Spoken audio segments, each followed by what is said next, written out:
بسم اللہ الرحمن الرحیم۔ آج لاک ڈاؤن کی وجہ سے ہندوستان کے علاقوں میں یا کہیں بھی پوری دنیا میں کہیں بھی لاک ڈاؤن کی وجہ سے عید کی نماز کی اجازت نہیں ملی، تو گورنمنٹ کے رولز فالو کیجئے، کوئی مسئلہ نہیں ہے، اپنے اپنے گھروں میں نماز ادا کیجئے۔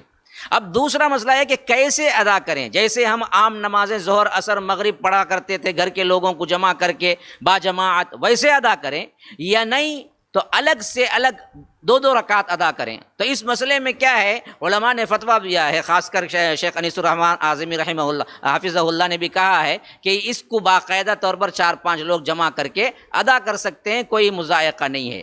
تیسری بات یہ ہے کہ کیا اگر 4-5 لوگ یا ایک بلڈنگ کے لوگ 11-15 لوگ جمع ہو جائیں تو خالی 2 رکعت پڑھیں گے یا خطبہ بھی ہوگا؟ تو دیکھیے اس سلسلے میں خطبہ نہیں ہوگا۔ نماز عید جس کی فوت ہوئی سی اسے خطبہ نہیں ہوا تھا، اس نے نماز عید ادا کی اور نماز عید ادا کرنے کا ثبوت ملتا ہے۔ خطبے کا جو ہوگا وہ اجتماعی شکل میں جب نماز ہوگی تب خطبہ ہوگا، اور اس وقت بھی اللہ کے رسول صلی اللہ علیہ وسلم نے فرمایا کہ بھائی جو بیٹھنا چاہے وہ بیٹھے، جو جانا چاہے وہ چلے جائے۔ جب نماز اللہ کے رسول صلی اللہ علیہ وسلم نے پڑھایا تو کئی عید کی نمازوں میں اللہ کے رسول صلی اللہ علیہ وسلم نے یہ لفظ دہرایا کہ بھائی جو بیٹھنا چاہے میں خطبہ پڑھوں گا، جو بیٹھنا چاہے جو سننا چاہے بیٹھے، جو جلدی میں ہے وہ چلا جائے۔ تو یہ آپشنل تھا۔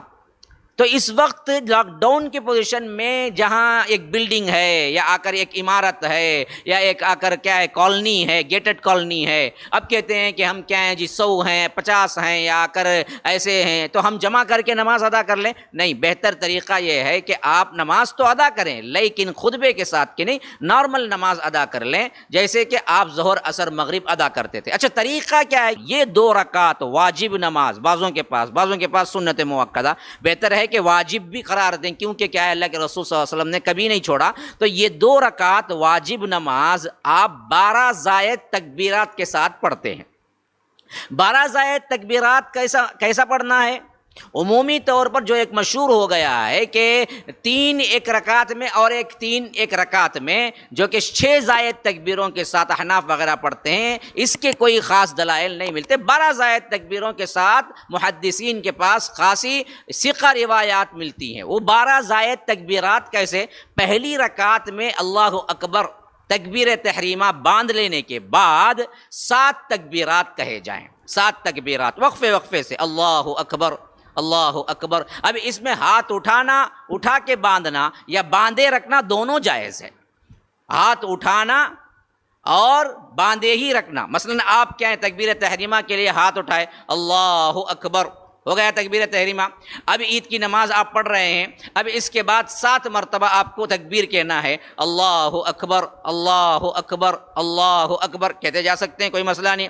اور کوئی یہ چاہتا ہے کہ ہر تکبیر کے لیے پھر کیا ہے رفع الیدین کرے، اللہ اکبر، یہ بھی جائز ہے، رفع الیدین بھی جائز ہے، رفع الیدین کو چھوڑنا بھی جائز ہے، دونوں چیزیں ہیں۔ تو اس طرح 7 تکبیرات، پھر اس کے بعد سورہ فاتحہ، پھر اس کے بعد کوئی سورت، اور بہتر طریقہ یہ ہے کہ کیا ہے اس میں سورہ اعلیٰ پڑھی جائے، پھر اس کے بعد رکوع سجدہ، پھر دوسری رکعت کے لیے اٹھتے ہوئے اللہ اکبر کہ اٹھ گئے تو اٹھنے کے بعد پھر 5 تکبیرات، اللہ اکبر اللہ اکبر اللہ اکبر اللہ اکبر اللہ اکبر۔ اس میں بھی ہاتھ اٹھا سکتے ہیں اور پھر باندھ بھی سکتے ہیں یا باندھے ہی رکھ سکتے ہیں۔ پھر اس کے بعد آپ پڑھیں گے سورہ فاتحہ، پھر حدیث کے اعتبار سے بہترین سورہ جو ہے جو عموماً عید اور اللہ کے رسول جمعہ میں پڑھا کرتے تھے وہ کیا ہے غاشیہ، هل اتاک حدیث الغاشیہ۔